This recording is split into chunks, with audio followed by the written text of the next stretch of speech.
Magandang gabi po. Ito po ang latest update natin ngayong araw, May 18, 2026.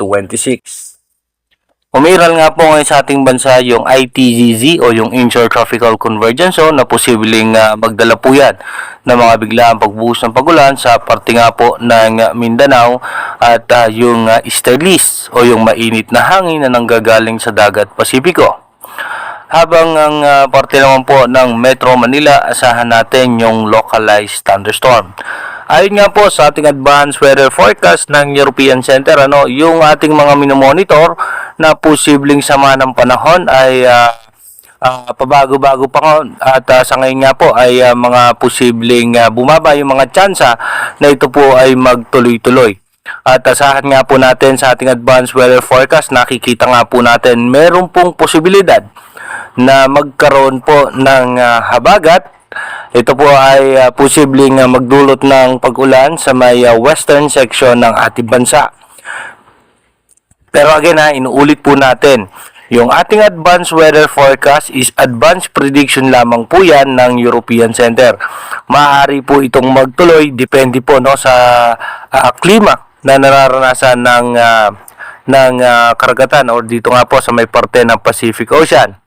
At ito nga po ay pag sinabi nga po natin advanced prediction, maaring magtuloy o mangyari, maaari pong hindi. Dahil nga po ito po ay nasa 15 to 20 days yung advanced forecast na pinipredict nga po ng European Center.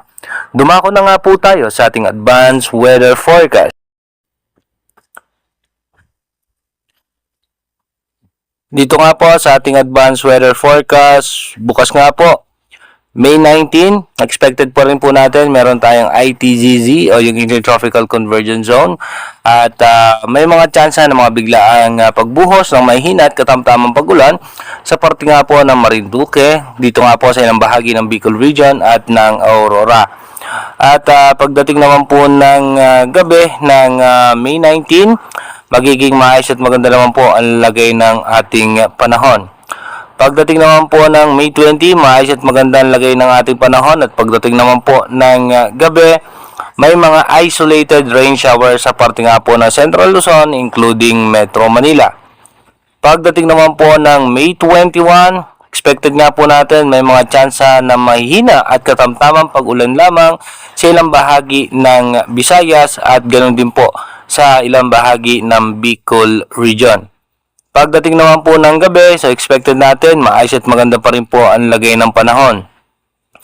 By May 22, asahan nga po natin na may mga tsansa ng pag-ulan sa parte ng Mindoro Provinces at dito nga po sa northern portion ng Visayas. At pagdating naman po ng gabi, asahan nga po natin dito sa may eastern section ng Visayas at ilang bahagi nga po ng Mindanao ay may mga isolated rain shower. At pagdating naman po ng May 23, kung mapapansin natin, magkakaroon ng low pressure area sa labas ng ating Philippine Area of Responsibility. At sa mga susunod na magiging araw, ay posibleng nakapaloob po yan sa Intertropical Convergence Zone o yung ITCC. Pagdating naman po ng May 23 ng gabi, maayos at maganda po ang lagay ng panahon. Asahan pa rin po natin yung maalinsangang panahon dahil nga po sa ating easterlies.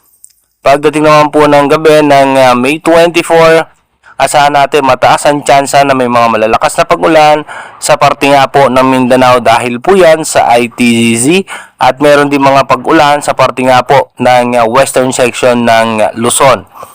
Pagdating po ng May 25, mataas ang tsansa ng pag-ulan sa may parte ng Mindanao at ilang bahagi ng Visayas dahil po yan sa ITZZ. Pagdating naman po ng gabi, expected pa rin po natin mataas ang tsansa ng mga biglang pagbuhos ng malalakas na pag-ulan sa may parte nga po ng Mindanao at ilang bahagi ng Visayas. At pagdating naman po ng May 26, asahan po natin na may tsansa pa rin ng pag-ulan sa parte ng Mindanao at ilang bahagi ng Visayas.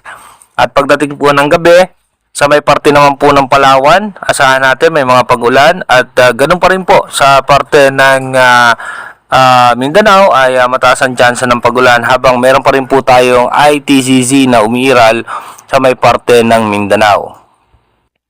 Pagdating naman po ng May 27, kung mapapansin natin, meron na nga pagbugso nung hangin na nanggagaling nga po dito sa may parte ng South China Sea, at makikita natin yung mga posibleng pag-ulan sa parte nga po ng Palawan, at habang meron pa rin po tayong ITCC na umiiral sa ating bansa. Pagdating ng gabi, mas mataas ang tsansa na malalakas na pag-ulan sa may parte ng Mindanao at western section ng Visayas, ganun din po sa Mindoro Provinces, Bicol Region, at halos malaking bahagi ng Luzon, maging Palawan, ay may mga tsansa nga po ng pag-ulan. Pagdating naman po ng May 20, tuloy-tuloy nga po, makakaranas na po ang ating bansa ng pag-ulan, habang yung sama ng panahon na mabubuo na nasa labas ng ating Philippine Area of Responsibility ay nasa eastern section po yan ng Visayas, at ito po yung nakapaloob sa ating Intertropical Convergence Zone. Pagdating naman po ng gabi, expected natin mataas ang tsansa ng pag-ulan sa parte ng Luzon, including Metro Manila, dahil may mga posibilidad na malalakas na pag-ulan. Pagdating naman po ng May 29, asahan nga po natin posibleng mag-develop bilang isang tropical depression or mahinang bagyo itong low pressure area na nasa labas pa rin ng ating Philippine Area of Responsibility, at pagdating nga po ng gabi, posibleng pumasok po yan ng PAR, at mataas din naman po ang tsansa na dahan-dahan itong malusaw. Pagdating naman po ng May 30, ito po ay nasa eastern section na nga po ng Bicol Region, habang yung posibleng habagat ay makaka-apekto na nga po yan sa may parte ng Palawan. Sa ngayon, medyo mahina pa nga yung posibleng habagat na nakikita natin dito sa South China Sea, habang yung ITCC o yung Intertropical Convergence Zone naman at itong low pressure area ay posibleng magdulot naman po yan ng pag-ulan sa ilang bahagi ng Mindanao at ng Visayas. Inuulit ko po, yung ating advanced weather forecast is possible scenario pa lamang po yan. Malaki pa rin po ang tsansa na magbago po lahat yan, dahil yan lamang po ay advanced prediction ng European Center. Mag-iingat po tayo palagi. God bless po sa ating lahat. Global Typhoon, Chairman TV. Weather update. Helping homeless people. Please subscribe.